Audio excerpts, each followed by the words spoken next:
we talk about critical minerals and we talk about policy concerns or issues that need to be understood and so forth, right? It is still very much being defined. Obviously, the complexity arises because you have ambitious green energy goals, which means that these things are the demand for these minerals are growing dramatically. That's one. Two is the fact that these minerals are all enmeshed across the world. The supply value chains are enmeshed, right? So that brings along with it a fair level of geopolitical complexity. And then, so that I think understanding all of this, getting a handle of it, and the fact that the demand for these minerals are also evolving, right?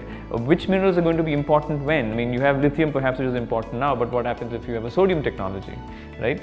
And then maybe the relative importance of lithium will change in relation to sodium, right? So that dynamism also is very much part of this. So I think the first key takeaway therefore for me was that the beast is quite unwieldy, right? And so studying it, especially from the context of WRI, which is really a policy kind of research space, right? It becomes very interesting and also complicated, right? So I think that's one. So I think the second point would be, the thing that stood out for me was the fact that the greenness of the green energy transition isn't assured yet.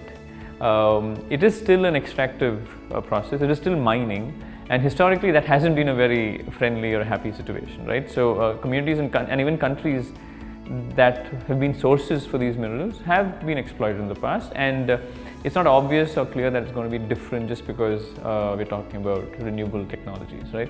So that's something that needs a great deal of attention, especially again from the point of view of think tanks, from the point of view of governments,